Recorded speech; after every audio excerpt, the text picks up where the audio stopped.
Hello everyone, it's Nightmare Wicked Gestures Scary Stories. I'll get right into it for you tonight. My friend just got a dog, but I don't think it's actually a dog. My friend John adopted a border collie 2 weeks ago, at least that's what I thought. Now, I'm not so sure. I first saw Jogger out on a walk. He was sniffing some of the flowers growing next to the sidewalk as John waited, scrolling through his cell phone. "Wow, you got a dog?" I called out, waving. "I certainly did. His name's Jogger, a border collie mix." Jogger stopped sniffing the flowers and glanced up at me. I've encountered many dogs on the street, and they ran the whole gamut of dog greetings, from curious sniffs to protective growling to jumping and licking my face. None of them just stared at me like Jogger did. "Wow, he's beautiful and so big for a collie mix." I began to crouch down. "Can I pet him?" "Oh, actually, he's a little shy," John said. "Having a little trouble adapting, you know. But I'm sure he'll warm up in a few days." He tugged gently on the leash. "Come on, Jogger." I watched as they walked away from me. The next time I saw Jogger, I was dropping something off for John. He'd lent me his drill for a home improvement project, and I'd never returned it. But when I rang the doorbell, I didn't hear the usual barking I did with other dog owners. Instead, just the pat, pat, pat of feet against wood. And then Jogger's face was in the glass inset of the door, staring out at me. Not barking or growling or pawing at the door, just staring.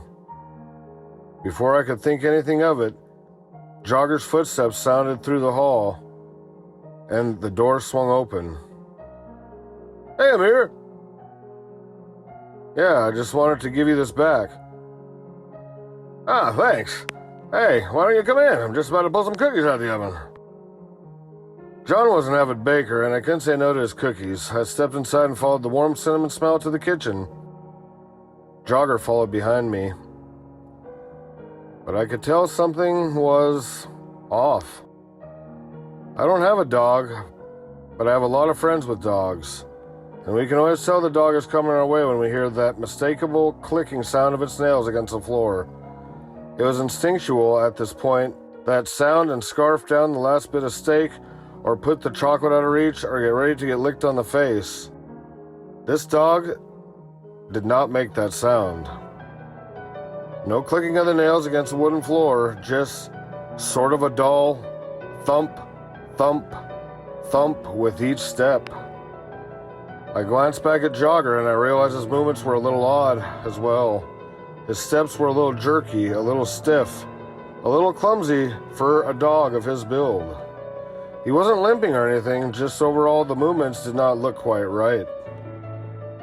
"I hope you like snickerdoodles," John said, pulling the tray out the oven. "Wow, they look amazing." "Ah, my Nana's recipe," he said proudly. "Ate these every day after school. Fond memories." I picked up a cookie and I took a bite, but I had an audience. Jogger was staring at me again. Well, that wasn't weird, as dogs love to stare at people food. I was just about to ask John if these cookies were safe for dogs, but his phone went off. "Ah, sorry, man, I gotta take this," he muttered as he disappeared down the hall and into his office.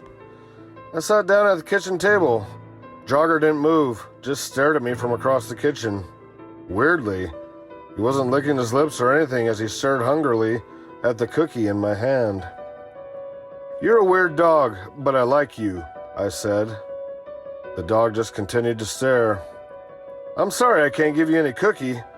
I don't know if they're safe." There was more staring. "You're going to like it here. It's a good neighborhood." He then canted his head, and as he did, I realized there was something off. Something about the way the light bounced off his fur. It was a little too shiny, a little too perfectly groomed for a rough and tumble collie dog. I squinted at him, studying him. And then I heard something. A quiet, rushing sound, like a whisper, and I guess I must have been imagining it, but it almost sounded like... God, it almost sounded like someone whispering, "Help me!" I stared at the dog. "Oh, sorry about that," John said, wandering back in. "I just had to take that. It was a new client, and we're trying to keep him. How do you like them cookies?"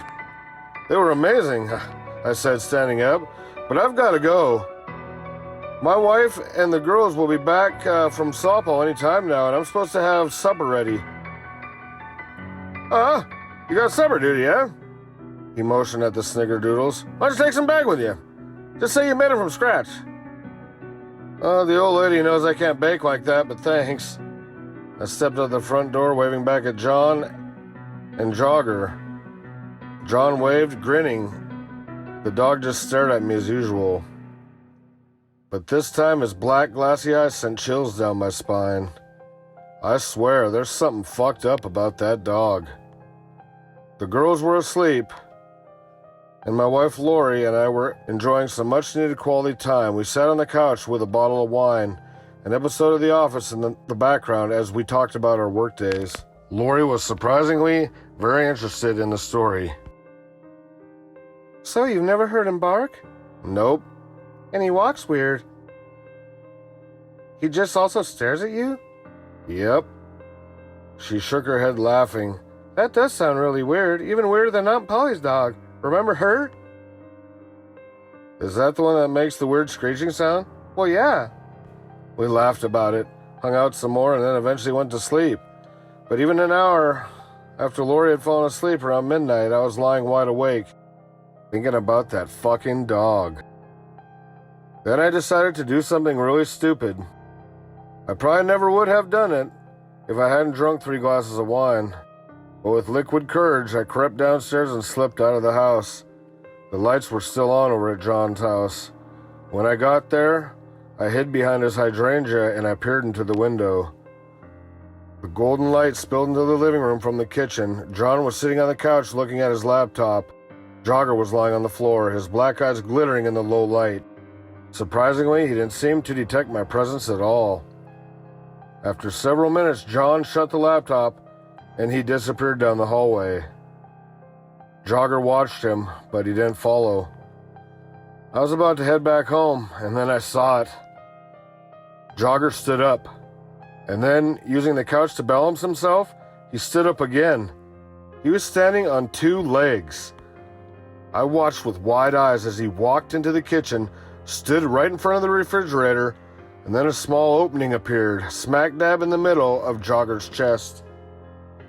A human hand came out.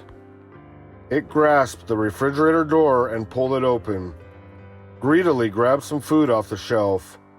Then the dog sat back down on the floor cross-legged, and the hand holding a leftover sandwich had disappeared into the hole. I stared through the window, my heart pounding in my chest. It's a costume. There's a fucking person in there. I hightailed it out of there, wrapped myself in blankets, and lay next to my wife wide awake, thoughts rolling through my head. I didn't expect to fall asleep, but I must have, because the next thing I knew, a loud noise woke me from a very deep sleep. There was knocking. Someone was knocking on my front door. Bleary-eyed, I hobbled down the stairs. I looked through the peephole and I saw John, standing on my front porch. He was looking incredibly angry. I don't know what he wants, but I think he knows that I know that for some reason he's keeping what appears to be a full-grown man in his house, wearing a dog costume and pretending to be a dog. Because when I went over there that night, still tipsy from the wine, I totally forgot that he has security cameras.